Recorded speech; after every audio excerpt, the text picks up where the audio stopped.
Ahoj, som Daniela, pochádzam zo Slovenska a chcela by som ti dnes porozprávať svoj príbeh, ako som prišla k Bohu a ako som sa rozhodla pre ňoho žiť. Vyrastala som vo veriacej rodine, bola som vedená k tomu, chodili sme na nedeľné bohoslúžby, čítala som si Bibliu a bola som veľmi zapálená pre Boha, ale keď som mala 16-17, tak prišli horké korene, ktoré som neriešila a tie ma proste zničili a odišla som od Boha. Som si povedala, keď to nevyšlo v cirkvi, tak si tú svoju kariéru vybudujem vo svete a začala som pracovať v kasíne, bola som vybratá po takom ťažšom konkurze. Začala som pracovať v kasínach na Slovensku, v Čechách a samozrejme, že s tým prišli do môjho života aj prvé sexuálne skúsenosti a pády. Prišiel prvý alkohol a prvé momenty, keď som sa opila, keď som začala fajčiť, začala som nadávať. A bola som z toho veľmi smutná, ale asi patrilo to k tomu. Asi to patrilo k tomu, čo som si vybrala, akú cestu som si vybrala. Asi po nejakej dobe prišla ponuka odísť do Moskvy. A tým, že patrila som medzi najlepších krupierov, či už v Čechách. Pracovala som pre jednu z najlepších firiem. Hrala som tie najlepšie hry, zarábala som krásne peniaze a dostať sa do Moskvy v tej dobe bolo veľmi výhodné. A tak som sa v 98. roku urobila skúšky, dostala som sa do Moskvy a tam som pokračovala v budovaní svojej prázdnej kariéry.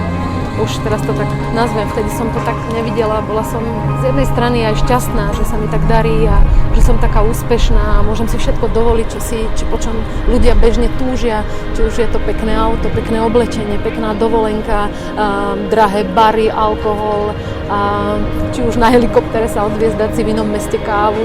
A boli to také radostné chvíle, ale z druhej strany bolo to taká prázdnota vnútri a už po nejakých pár mesiacoch som sa dostala do medzinárodného tímu, kde sme dostali zo zodpovednosti, som mala podriadených asi 300 zamestnancov, dostala som byt v centre Moskvy, mala som svojich šoférov, mala som ozbrojenú ochranku a mala som sa v podstate dobre, tak ako to tento svet chápe.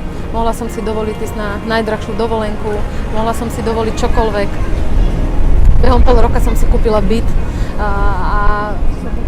ale vnútri som bola veľmi, veľmi nešťastná, prázdna. Ale ďalej pokračoval tento život a bol to život veľmi rýchly. Asi 10 rokov som takto dokázala žiť. Dopracovala som sa do asi vrcholu kariéry, keď som dostala sa do tej asi najvyššej smotánky, či v Moskve, kde som bola v kontakte s ľuďmi z vlády, z politiky, s mafiou, či už s nejakými hercami známymi, ako i Chuck Norris, ktorým vlastnil tam kasíno Beverly Hills, s ktorým sme spolupracovali.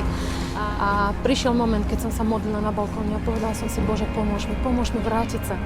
A čakala som svojho šoféra raz ráno, ktorý meškal, vďaka Bohu.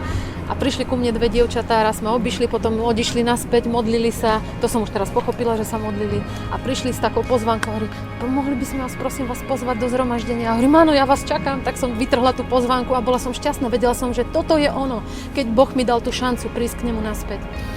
A tak som začala chodiť na tie bohoslúžby a bola som veľmi nadšená. Som sa zoznámila s ľuďmi úprimnými, ktorí milujú Pána Ježiša a prišiel do môjho života ten zlom, keď som padla na kolená. Vyznala som všetky svoje hriechy, aj tie najtajnejšie hriechy, ktoré som spáchala, všetky ohavnosti, všetky krádeže, lúpeže, smilstva, všetko som vyznala, všetko som tam dala pod Golgotský kríž a som sa rozhodla vrátiť sa k Bohu a cítila som sa taká čistá, sveta a to bol pre mňa asi ten najkrajší moment v živote, keď som si povedala, Bože, tu som, použij ma, som tvoja nádoba, chcem ti slúžiť, chcem zachraňovať ľudí, chcem robiť niečo pre teba.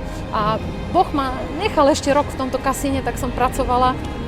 A prichádzala som na zhromaždenia, sprevádzaná ochrankou, asi 10-15 hostí som mala vždycky so mňou a bolo to veľmi povzbudzujúce, že ešte Boh ma tak použil, že veľa ľudí z kasína prišlo k Bohu, začalo študovať Bibliu a tak bola som tým veľmi povzbudená, ale tiež som cítila, že to nie je miesto pre Božiu ženu a nevedela som ten moment, kedy mám skončiť, kedy proste mám s tým praštiť po česky. A som sa modlila, aby mi dal ten znak. Prvé bola ozbrojená lúpež nášho kasína, keď som mala pri hlave zbraň. Musela som ako manažer kasína odovzdať všetky peniaze, ktoré mali sme v ten moment v trezore. A druhý moment bol ten, keď som bola za bieleho dňa unesená tajnými službami KGB, ktorí nás zastrešovali, ktorým sme platili výpalné a bola som unesená a mala som možnosť ešte aj tam hlboko v pivnici, do ktorej som bola zavlečená, vydať svedectvo a strašne som sa bála, nohy sa mi triasli a v slzách, v pokore som tomu šéfovi, ktorý tam predo mnou sedel z tých tajných služieb, som mu proste vydala mocné svedectvo, v tom strachu a v plači som mu povedala celý svoj život, čo som urobila, prečo som urobila, čo som sa rozhodla žiť. A on mi uveril, pustil ma a to bol asi posledný moment, keď som sa oslobodila úplne od týchto hriešnych štruktúr, od tohto biznisu a dnes som veľmi šťastná, že som dostala tú šancu vrátiť sa k Bohu a častokrát ľutujem, že ako 17-ročná som si nedala do poriadku ten svoj život s Bohom a v cirkvi. Ale z druhej strany som veľmi vďačná, že Boh ma tak polámal a teraz som sa vrátila k Bohu tak úprimne a zlomená. A že som pochopila tú lásku a tú milosť odpustenia. A môžem sa teraz nachádzať a kúpať sa v tej milosti a už nikoho asi nikdy neodsudzovať, pretože ja som bola tá hriešnica, ktorá som prišla k Ježišovi a umývala som jeho nohy slzami a utierala vlasmi a zo všetkého najviac túžim, aby som došla do nebiesa, aby som ešte mnohým pomohla.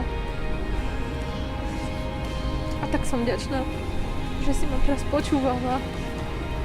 Dúfam, že možno, že aj tento príbeh pomôže ešte mnohým mladým ľuďom, aby nerobili tie chyby, ktoré som urobila ja, aby nezostali v ich živote tie jazvy a nestojí to za to.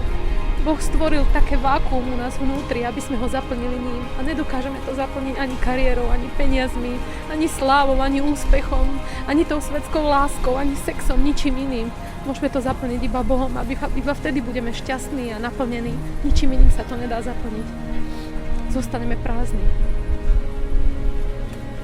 Ďakujem.